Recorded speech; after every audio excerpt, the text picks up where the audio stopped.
Hey everyone, Chris Carter here of the Locked On Steelers podcast. You've heard us talk a lot about the 2026 quarterback draft class. I want to talk more about that in depth with Alan Saunders, who we expect to be part of it, what the Steelers could look for, what type of quarterback should the Steelers be looking for next year that made them want to pass on quarterback this year. We're also talking about with Ryan Watts being done with his career, should the Steelers have drafted a safety this year? We're also talking about a recent comparison between Mike Tomlin and another recently fired Pittsburgh sports head coach, all here on the Locked On Steelers podcast. Let's get into it.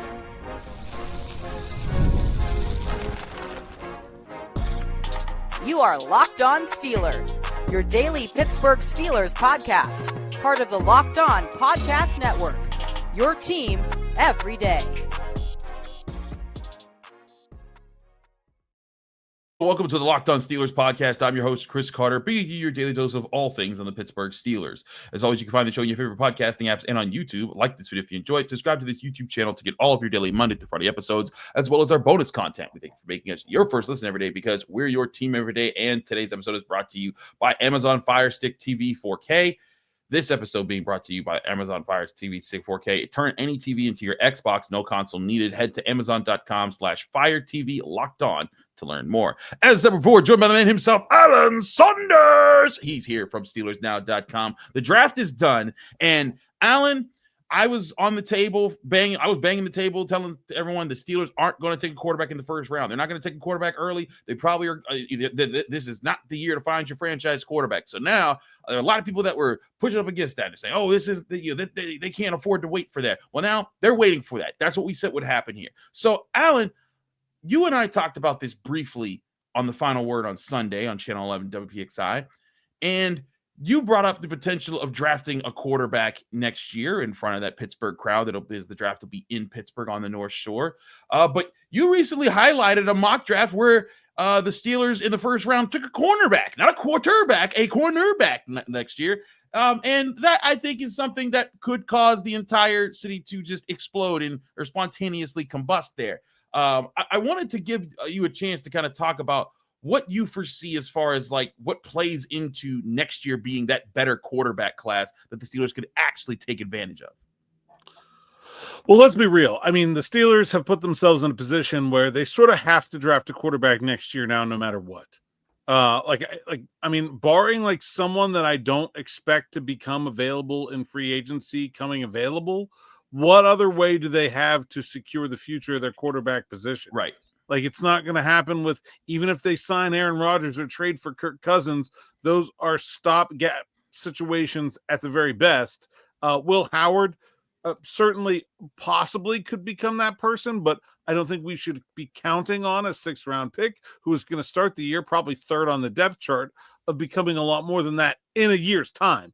That's not just, even like those later round picks who have worked out have usually taken some years. Kirk Cousins himself, he not like he was a starter in year 2. It took a little while. Brock Purdy, the one big exception. So I think they're going to have this glaring need at quarterback entering the 26th draft. It's going to be in Pittsburgh, and it looks like a really good quarterback class. And like, there's every time you say it looks like a really good quarterback class, there's someone who wants to say, yeah, but you don't know what's going to happen in college football and this and this and this and this. And like, yeah, absolutely. The way the class looks like right now does not mean that that's the way the class is going to turn out. But if it looks good right now, there's just as much chance it looks better in a year as it looks worse. And we all knew this time last year that this quarterback class in 25 didn't look very good. Now, the way it turned out was unpredictable. I don't think anybody thought Cam Ward was quarterback 1. I don't think anybody thought Quinn Ewers was going in the 7th round and Carson Beck was to transfer to Georgia and then get humiliated by his girlfriend. But like things are unpredictable. Stuff is going to happen. But if it looks good now, you're in a pretty good spot for it to look good a year from now. That's where I'm at here, Alan, is that when I look at the potential of this quarterback class, there are several prospects that could come out next year that have my interest as far as a 1st-round pick. Now, you dared to say the name Drew Allar should be the Steelers' target next year. I didn't say should. I didn't say should. I didn't say should. Did you? Did you? Did not say should. Didn't say should. I said I thought that what the Steelers drafting Will Howard tells us is that they are looking more for a traditional pocket quarterback than someone who's going to run around. Art Rooney said at the beginning of this offseason he wanted the team's quarterbacks to be more aligned in skill set. And even though we've taken a long journey to get there, right now you got pretty much carbon copies in Mason Rudolph and Will Howard. Aaron Rodgers isn't that far removed from that body type. And I think Drew Allar, if you're looking at the quarterbacks that are available in 26, most fits that style. Okay. All right. I hear you there. But let's go over people that could be in that class. Okay, but they should draft him. Okay. Oh, no, see, I knew you was doing it. I see through your nonsense. I think, oh my God. No, I am not on the Drew Allar train.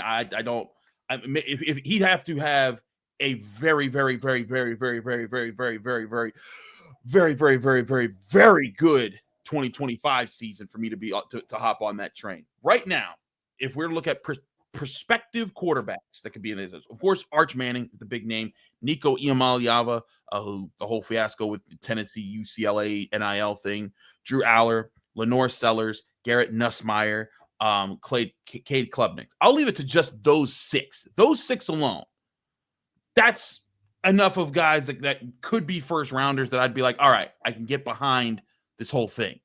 But when I look at this class, I ask myself, what kind of quarterback should the Steelers hope for? Because to me, I hear you on the whole, maybe they want to be more aligned. I think that might be just for now while they're dealing with middling quarterbacks. I think Art Rooney might be saying that because it's like, hey, it's Aaron Rodgers and Mason Rudolph. And even when if it could have been Russell Wilson, it's kind of like, okay, maybe. But I think if you're getting a guy who you think is a franchise quarterback, much like how when Mike Tomlin responded to my question about D tackles, he's like, when you go up that high, you don't care how, what the style. You find a way to make it work because those guys have the pedigree to make it work. And I think there's some guys that have that pedigree to make it work. Now, in the mock draft that you guys highlighted from the USA Today, Domani Jackson, cornerback of Alabama, was taken by the Steelers 19th overall. As I scroll down the list here, I find the next quarterback was LaNorris Sellers, taken by the Rams at 30. I gotta say, if the as it currently slots itself, LaNorris Sellers there is there, and I'm picking at 19 on the Steelers. I still need to see how he does this coming year, but I'm sprinting to the podium because that's my guy of this current draft class. But then I went and scouted out just some other mock drafts that were out there. I saw from CBSSports.com, they had one where they had Nico Iamaleava going at 16 to the Steelers. Bleacher Report also had the Steelers picking up Nico Iamaleava at 18 overall there. So there's a bunch of different ones that go in different directions as far as what they expect there. I did find a NFLDraftBuzz.com does have a simulator that lets you do the 2026 year, and doing that simulator, LaNorris Sellers fell to the Steelers, what they project to be the 20th overall pick of that class. So I was just like, well, that's what I'm looking for. So again, when you look at these guys, there's guys who are bigger, there's guys who are taller, there's guys who are faster, that have stronger arms.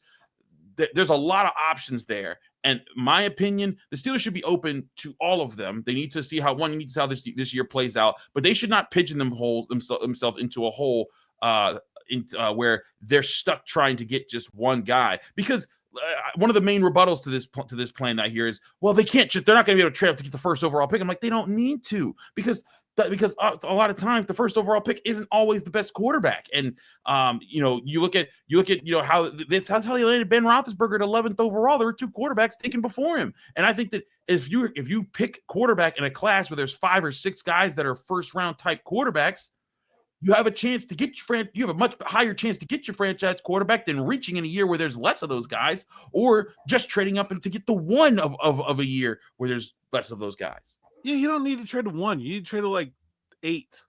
Yeah, that's much more manageable, I think. Especially considering the comp pick, like they could trade their second and their third and their fourth.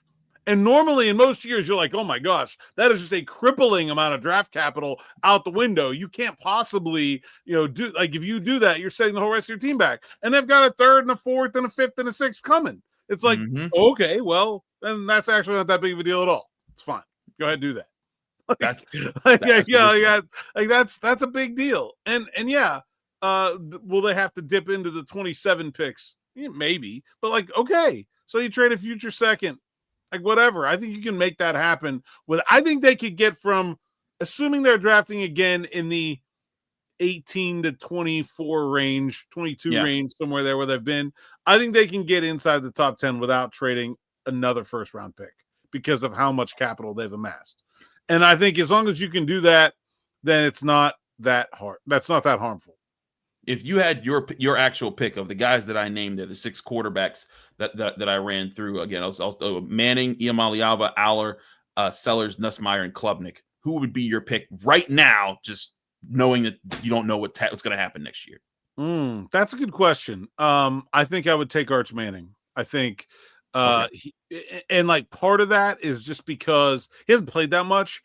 But like I think part of that is like probably like in him not playing that much is working to his advantage right now, where like I haven't seen him struggle against a good team the way I've seen Drew Aller struggle against a good team. I haven't seen him like, stub his toe and like the way Kate Klubnik did early on in his career. So it's very early for Arch. I'll say this. I think if he comes out, he goes number 1. And I think if he's not number 1, he goes back. So like, I think you can kind of like, assuming the Steelers aren't going to find a way to trade up to number 1, which is difficult and expensive, even if you're trading from like 5, where I don't expect the Steelers to be drafting, I think cross Arch Manning off for the Steelers, because I don't think he comes out unless he's going number 1, and I don't really see them having the ability or really the incentive to get that high up in the draft. I think it'll be one of the other options. I think Garret Nussmeier is really underrated, and I love the fact that his dad is an NFL offensive coordinator. I know this, or what is he, coordinator or quarterback's coach, whichever. But I think that'll be something that Mike Tomlin will love, and I think that's an underrated option. I think really Drew Aller should have came out in this class. I think he would have been a top 5 pick. He would have been picked so high this year. I think he would have been a top 5. I think Cleveland would have taken him at 2. Yeah. To your point, Doug Nussmeier, he is the offensive coordinator currently for the Saints. Yeah, there you go. I like the idea of Nussmeier. I prefer Sellers just based off of his tape and what I've seen. But like again, like it's one of those things where there's a whole bunch of different options, and that's a lot better than picking from a whole bunch of different options than trying to force what ended up being a 5th rounder in Shedeur Sanders to be your 1st rounder in that draft class. So that being said, we're going to take a quick break. We come back. We'll talk again about this draft class, but one position the Steelers didn't address until undrafted free agents, and that was safety. We'll talk about that and the Steeler who's going to be no longer on the roster due to injury concerns. All that next here on the Locked On Steelers podcast. Chris Carter, Alan Saunders. Stick with us. We'll be right back. But first, I want to remind you this show is brought to you by Monarch Money. Ever check your bank account and wonder, where did all my money go? Between dining out, online shopping, entertainment, it's easy to lose track. That's where Monarch Money comes in, your personal CFO, giving you full visibility and control over your finances.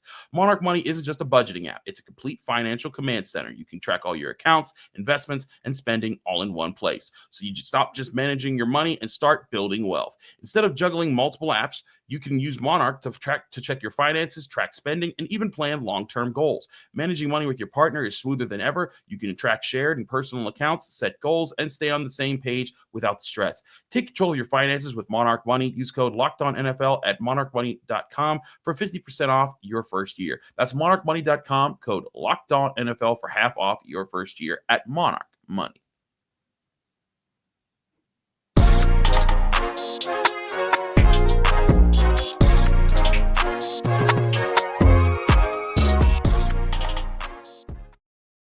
We're back here in the Locked On Steelers podcast. I'm your host, Chris Carter, here with Alan Saunders of SteelersDallas.com.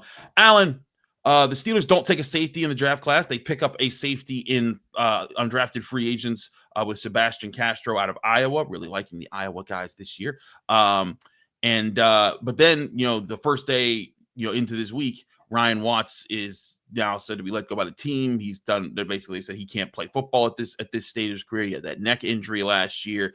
Now, I know Mike Tomlin was kind of abrupt when asked about the safety position at the end of his Tuesday press conference last week when he was like, we've signed with Juan Thornhill, and so they see him there. But was it a mistake for the Steelers to not draft safety in this class if they knew that Watts wasn't going to be around, and to have a fourth option there that they could feel really comfortable with, or at least get a young guy in there who could grow? Because Minka Fitzpatrick's contract is only a little bit longer. Deshaun Elliott's on the last year of his deal.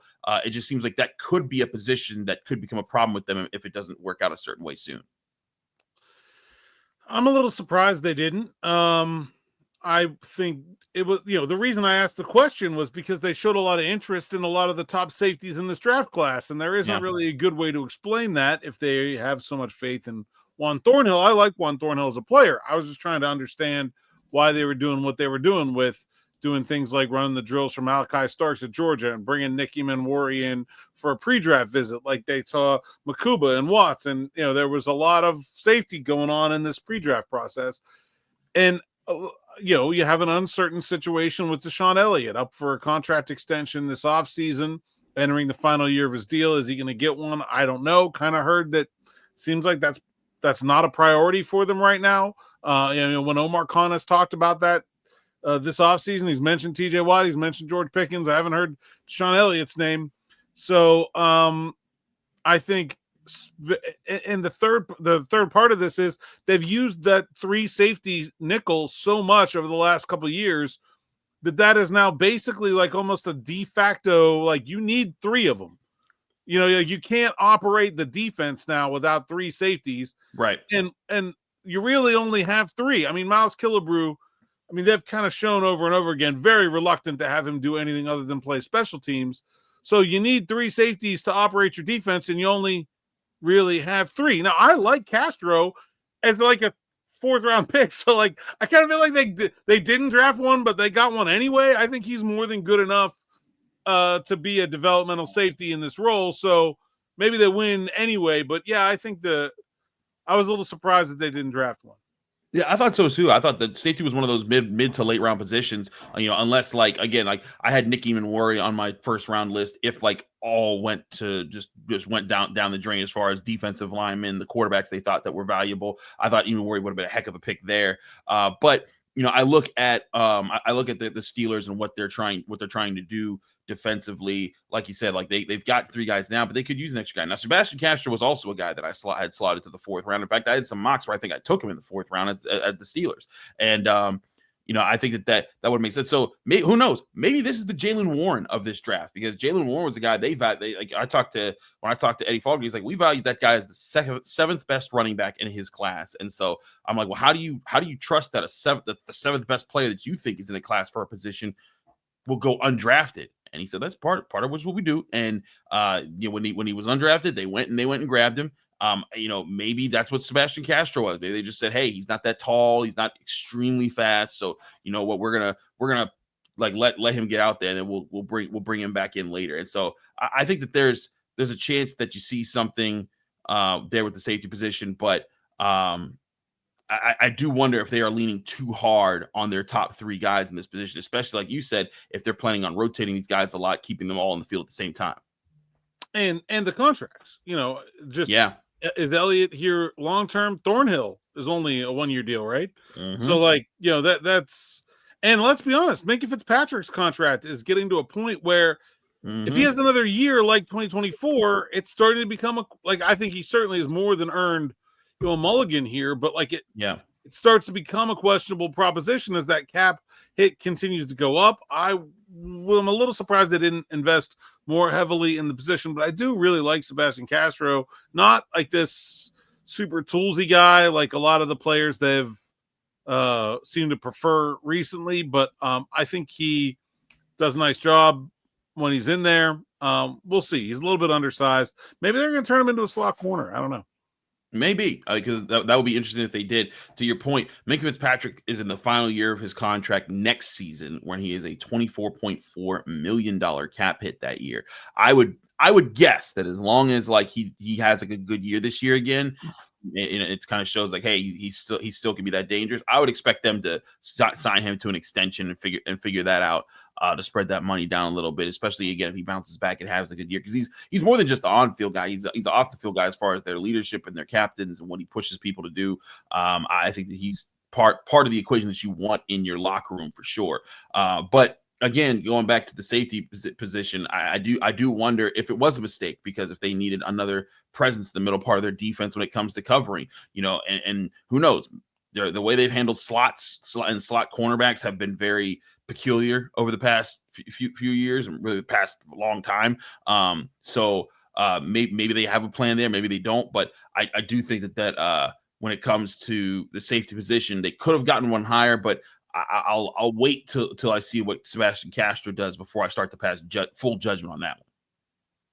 Yeah, that's fair. I still think there's, Mike Tomlin talked about the nose tackle and like, oh, the true nose is going away, and we don't play that much base defense, and it seems like that's fine to acknowledge, but I don't feel like the equal attention has been paid on. Okay, well then who's your fifth defensive back that's a starter? Right, yeah. If you're acknowledging this, then where's the other part of it? Yeah, it's a good question. I also just wonder, like, the safety role in the future of the Steelers defense. It seems like Joey Porter Jr. is going to be that press man coverage guy, and if they get another guy that can do that on the opposite side of the field, where they shrink those passing windows, I think a big priority for them has got to be the safety position, to make sure that they can get guys to take advantage of those, because that's what Mika Fitzpatrick did the best in his career. He played off of what the corners did when he had Joe Hayden and Steven Nelson. That's when he was just picking off everything in sight. I think that's something that he needs to get back to being able to do, and that requires trusting your corners, trusting the D front in front of you, and I think that allows you to be in position more often to make plays. Yeah. I mean, I think you always want. I mean, I think they have a guy like in that secondary. When you look at the future and you're like, hey, Joey Porter's going to be here, but I think there's definitely a lot like this. They started with the trenches, right? Offensive line, defensive line. Like, there's going to need to be a significant investment in that secondary coming. Agreed. I think that there does need to be one. It'll be interesting to see when that happens, because if next year's the quarterback year, not the cornerback, but if next year's the quarterback year, do they find a way to address it then? What do you say? Maybe maybe it's 27. I don't know. Maybe, but or maybe they take that corner in the first round next year. Oh God! And then, they're gonna have more problems than who's playing quarterback, because it might take like the National Guard to protect the Roonies if the mob sees that they did not draft a quarterback next year when that happens in Pittsburgh. But we got to take a quick break. When we come back, I want to talk about a talking point that was floated out there in Pittsburgh because of another big coaching change that happened in the city of Pittsburgh. We'll talk about that and get Alan's reaction to that next here on the Locked On Steelers podcast. I'm your host, Chris Carter. Stick with us. We'll be right back.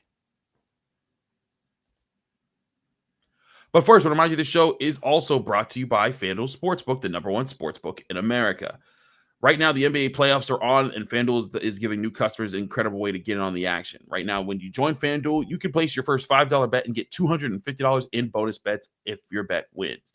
I love how FanDuel makes betting so easy, whether it's picking a favorite team or diving into player props, from three-pointers to steals to assists. FanDuel has so many ways to benefit your favorite player props, and you can after the game tips off, you can even combine your live group prop bets into a same game parlay for a chance to win big. Don't miss out. Head to FanDuel.com and claim your $250 in bonus bets today. That's FanDuel.com, America's #1 sportsbook.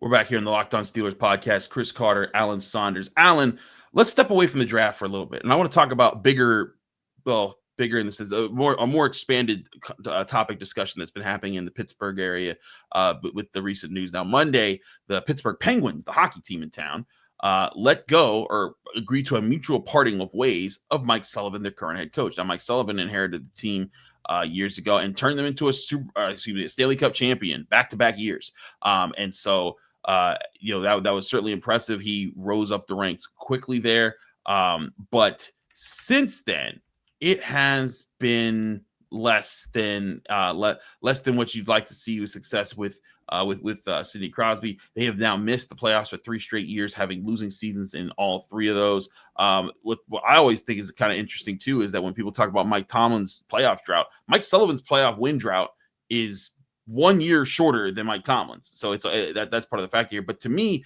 the biggest factor here for Tomlin and Sullivan is, in my opinion, when you miss the playoffs 3 straight years and you have losing records, that's when I'm like, okay, whatever you're doing, it's just not working. Like, you can't get it. There's no good spurts. You're not getting into the playoffs. You're not giving yourself a chance. And at least Mike Tomlin has that on his side, where every single year he's been in it. The Steelers have been in the playoffs until at least the last week of the season.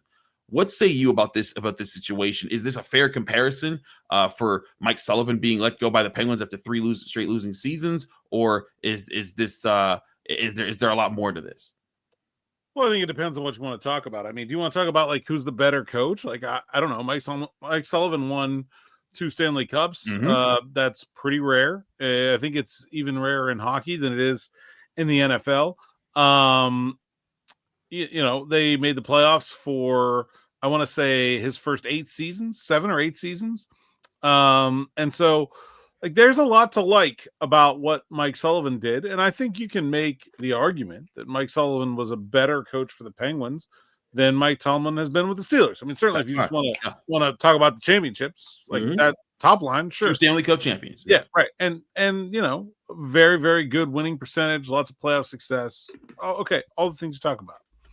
But I think the conversation about whether or not they're the right coach for right now is about franchises in probably different places. The Pittsburgh Penguins have not been able to remain competitive.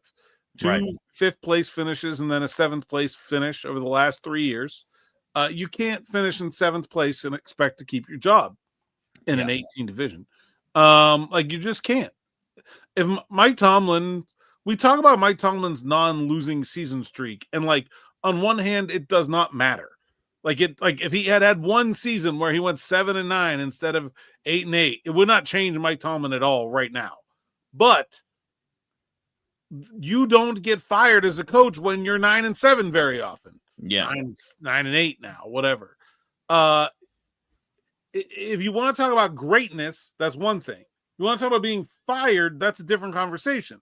And on that side of the ledger, I think Mike Sullivan has checked a lot of boxes that Mike Tomlin didn't. His team is bottomed out, okay? 7th place. Yeah. He's got stars looking uninterested in playing. This Penguins spent a long part of this time looking just uncompetitive over the last 2 seasons. He's got recurring issues, like his refusal to play young players that are now hampering what the team needs to do strategically to move forward. And so I think, like, if you like the one thing when you ask Art Rooney about why is Mike Tomlin still the head coach, usually the first thing he goes to is, well, the players are still buying into the message. And I think that's a part of this process.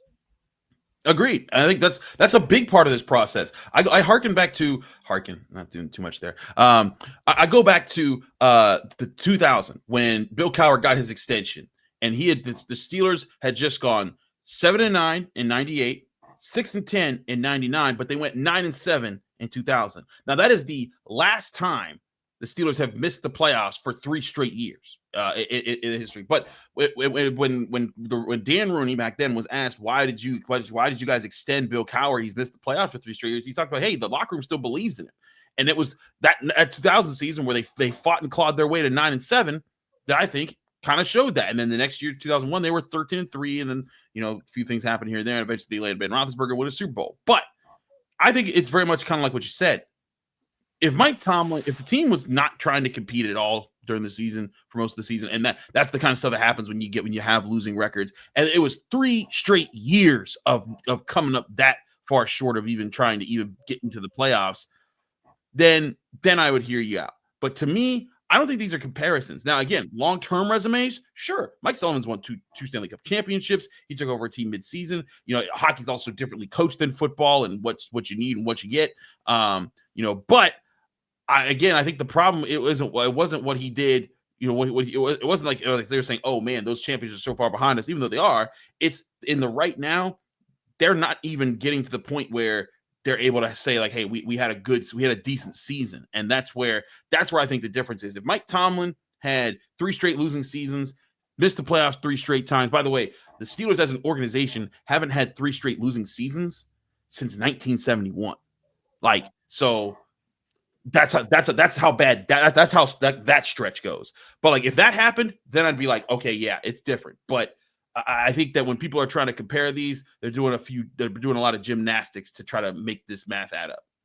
I think hockey coaches are just more fungible. Like you have a lot more likelihood of firing a hockey coach and turning that into success.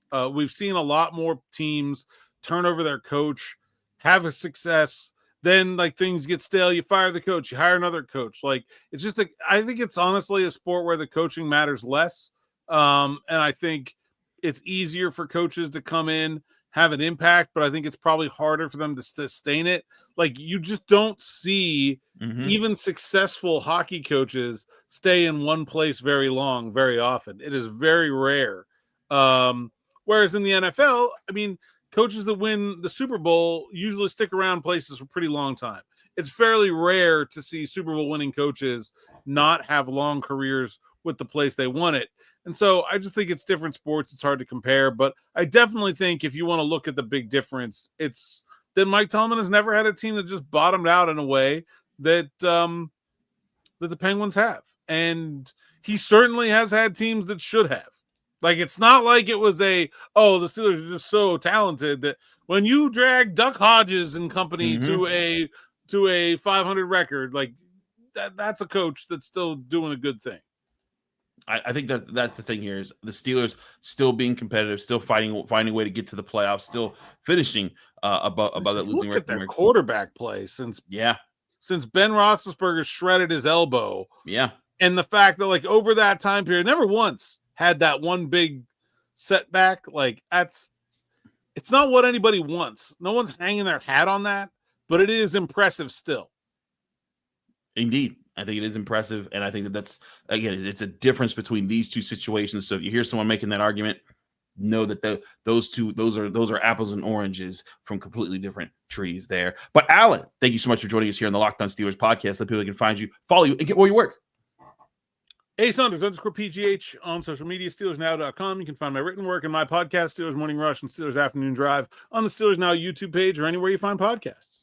Absolutely. He's Alan Saunders. I'm Chris Carter. You can find me on Twitter, Instagram, TikTok, Blue Sky, all the social medias, all the same handles everywhere. That's at Carter Critiques. You could read my work in the Pittsburgh Post-Gazette, post-gazette.com. You can find me here on the Locked On Steelers podcast every day, Monday through Friday, breaking down your Pittsburgh Steelers. Back here tomorrow with more on the Locked On Steelers podcast.